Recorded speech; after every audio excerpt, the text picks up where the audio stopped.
Assalamualaikum warahmatullahi wabarakatuh. Terima kasih atas kesempatannya yang telah diberikan kepada kelompok kami. Sebelumnya, izinkan kami memperkenalkan diri. Kami kelompok 6 dari kelas 4 EW08 yang beranggotakan Bagas Ovista Antonio dengan NPM 20221406, Devran Ananda Ahmad dengan NPM 20221503, Indah Triyasmin dengan NPM 20221912, Muhammad Yogi Ramadan dengan NPM 21221358, Sri Maswati Aprilia dengan NPM 21221974, dan Yusnita Sari Nasution dengan NPM 22221166. Pada video kali ini, kami akan membahas tentang akuntansi pendapatan dan biaya bank. Pendapatan bank. Pendapatan adalah arus masuk bruto dari manfaat ekonomi yang timbul dari aktivitas normal entitas selama periode jika arus masuk tersebut mengakibatkan kenaikan ekuitas yang tidak berasal dari kontribusi penanaman modal. Pendapatan bank adalah jumlah penghasilan yang diterima bank lebih besar daripada jumlah pengeluaran atau biaya yang dikeluarkan. Jenis-jenis pendapatan bank. 1. Pendapatan operasional. Pendapatan operasional adalah penghasilan yang didapat langsung dari kegiatan operasional perusahaan atau suatu bisnis. Contohnya adalah pendapatan yang didapat dari hasil penjualan barang-barang hasil produksinya. A. Pendapatan bunga debitur. Pendapatan bunga adalah pendapatan yang diperoleh dari penanaman dana bank pada aktiva produktif. Pendapatan bunga dari aktiva produktif non-performing tidak diakui sebagai pendapatan periode berjalan sejak aktiva tersebut dinyatakan non-performing. Dengan demikian, bank tidak perlu melakukan penyesuaian terhadap pendapatan bunga yang telah diakui sebelum aktiva produktif tersebut dinyatakan non-performing. Bunga dari aktiva non-performing yang tidak diakui sebagai pendapatan akan dicatat dalam rekening administratif karena merupakan peristiwa kontingensi. Pendapatan bunga debitur. Hal yang perlu diperhatikan dalam hal terjadi pelunasan yang berkaitan dengan aktiva produktif non-performing, pelunasan tunggakan bunga tersebut terlebih dahulu diperlukan sebagai pelunasan tunggakan pokoknya. Pendapatan bunga diakui secara akrual atau akrual basis kecuali pendapatan bunga dari aktiva produktif non-performing. Pendapatan dari aktiva yang non-performing hanya boleh diakui apabila pendapatan tersebut benar-benar telah diterima atau cash basis. Contoh kasus, pendapatan bunga debitur performing selama bulan April dihitung sebesar 80 juta ribu rupiah dan dari debitur non-performing sebesar 20 juta ribu rupiah. Maka pencatatannya A. Pendapatan bunga debitur.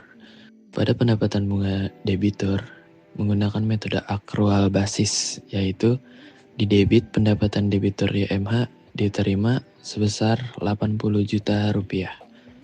Di kredit pendapatan bunga debitur sebesar 80 juta rupiah. Pada saat menerima hasil bunga akan dicatat di debit kas sebesar 80 juta rupiah. Di kredit pendapatan debitur YMH diterima sebesar 80 juta. Dan di debit rekening administratif tunggakan bunga sebesar 20 juta rupiah. Dan menggunakan sistem cash basis di debit yaitu rekening administratif tunggakan bunga sebesar 20 juta pada saat menerima hasil bunga akan dicatat di debit kas sebesar 20 juta dan di kredit pendapatan bunga debitur sebesar 20 juta. B. Pendapatan komisi dan provisi. Komisi adalah imbalan atau jasa perantara yang diterima atau dibayar atas suatu transaksi atau aktivitas yang mendasari.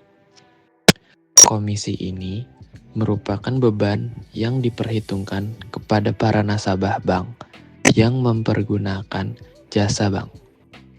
Komisi juga dibukukan langsung sebagai pendapatan pada saat bank menjual jasa kepada para nasabahnya. Provisi adalah imbalan yang diterima atau dibayar sehubungan dengan fasilitas yang diberikan atau diterima. Provisi kredit merupakan sumber pendapatan bank yang akan diterima dan diakui sebagai pendapatan pada saat kredit disetujui oleh bank. Biasanya, provisi kredit langsung dibayarkan oleh nasabah yang bersangkutan. Lalu, ada contoh dari pendapatan komisi dan provisi. Kasus, Bank Omega menyetujui kredit untuk PT CVD sebesar 200 juta rupiah selama jangka waktu 5 tahun. Provisi kredit ditetapkan sebesar 0,6% dari pagu kredit. Maka, pencatatannya adalah sebagai berikut.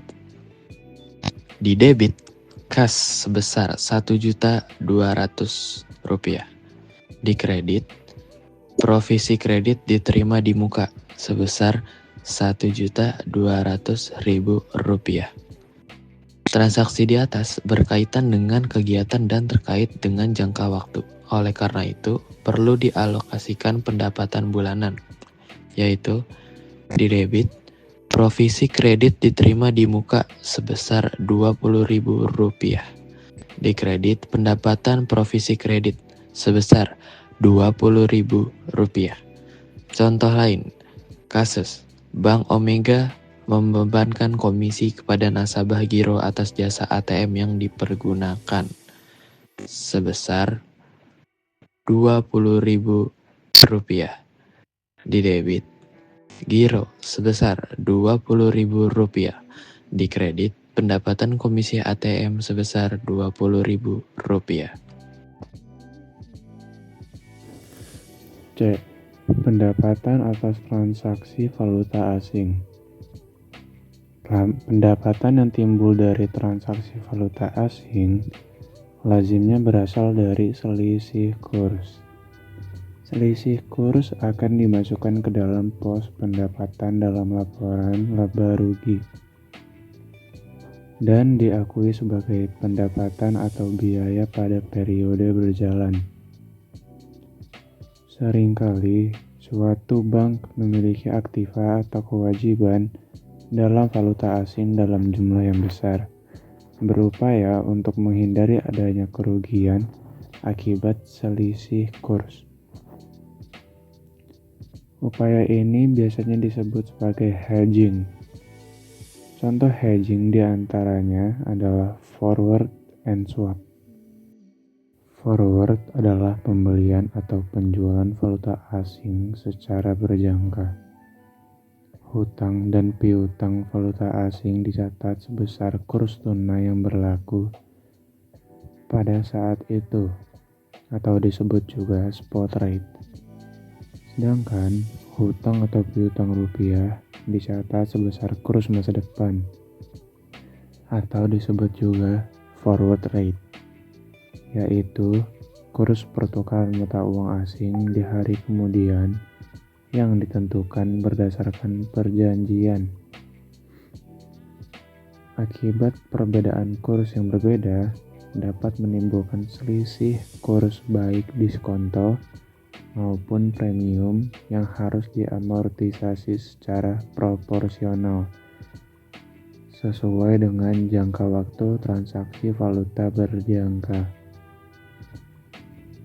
Laba atau rugi kurs yang timbul sebagai akibat perbedaan kurs tunai tanggal neraca dan kurs tunai pada saat terjadinya transaksi valuta harus diakui pada periode yang bersangkutan, sehingga akan terjadi dua macam laba atau rugi, akibat transaksi berjangka dalam valuta asing ini, yaitu diskonto dan pengakuan laba rugi karena perbedaan neraca dan transaksi berjangka tersebut. Swap adalah gadai valuta asing. Terdiri dari transaksi swap, suku bunga dalam rangka pendanaan, atau selisih kurs disajikan sebagai penambah atau pengurang beban dana dan diamortisasikan secara proporsional selama jangka waktu kontrak. Dan transaksi swap suku bunga dalam rangka trading atau selisih kurs diakui sebagai laba atau rugi pada akhir masa kontrak.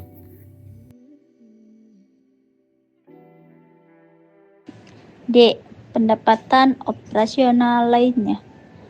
Contoh dari pendapatan operasional lainnya adalah penerimaan dividen dari anak perusahaan atau penyertaan saham, laba rugi penjualan, surat berharga pasar modal, dan lainnya. 2. Pendapatan non-operasional. Pendapatan non-operasional adalah segala pendapatan yang berasal dari aktivitas di luar usaha utama bank. Contohnya adalah pendapatan dari penjualan aktiva tetap, penyewaan fasilitas gedung yang dimiliki oleh bank, dan lainnya. Pendapatan ini harus diakui sebagai pendapatan pada periode berjalan. A. Pendapatan dari penjualan aktiva tetap. Contohnya, terdapat Bank Omega memiliki sebuah mobil dengan harga perolehan sebesar 35 juta rupiah dan telah disusutkan sebesar 30 juta rupiah. Dijual tunai seharga 7 juta rupiah. Perhitungan keuntungan ini akan dibukukan dengan ayat jurnal sebagai berikut. Di sisi debit kas terdapat 7 juta rupiah. Di sisi debit akumulasi penyusutan kendaraan sebesar 30 juta rupiah. Di sisi kredit kendaraan sebesar 35 juta rupiah. Di sisi kredit keuntungan dari penjualan aktiva tetap sebesar 2 juta rupiah.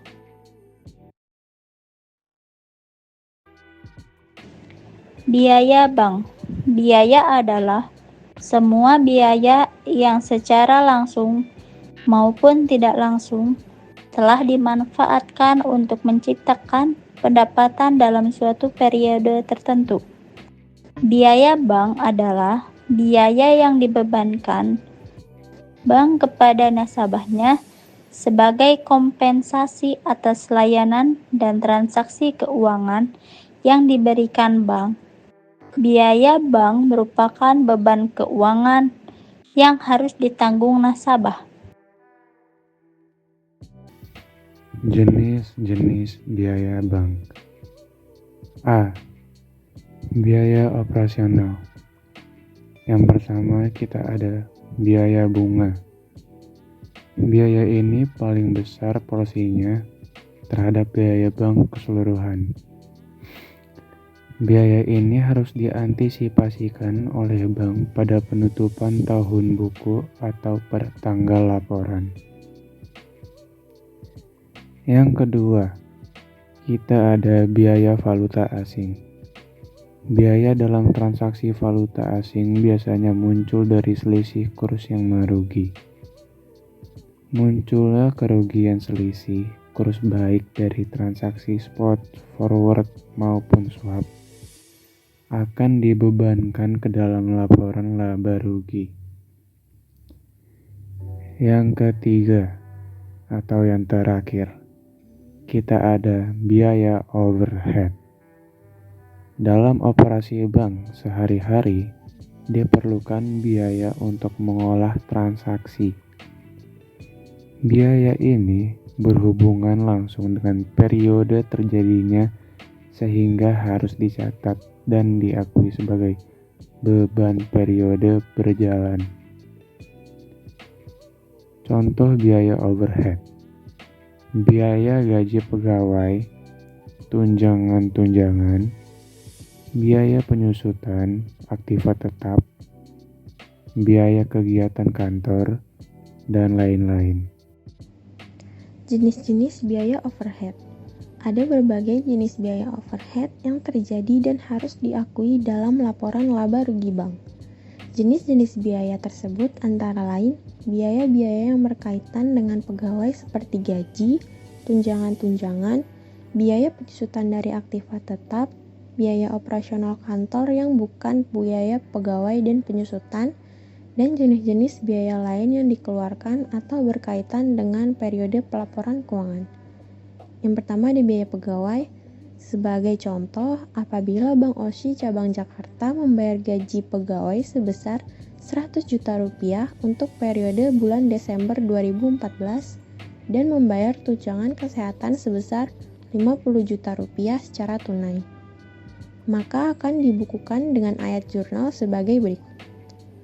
Gaji pegawai sebesar 100 juta rupiah, tunjangan kesehatan sebesar 50 juta rupiah pada kas sebesar 150 juta rupiah. Selanjutnya ada biaya kegiatan kantor. Contoh lain adalah biaya yang berkenaan dengan kegiatan kantor.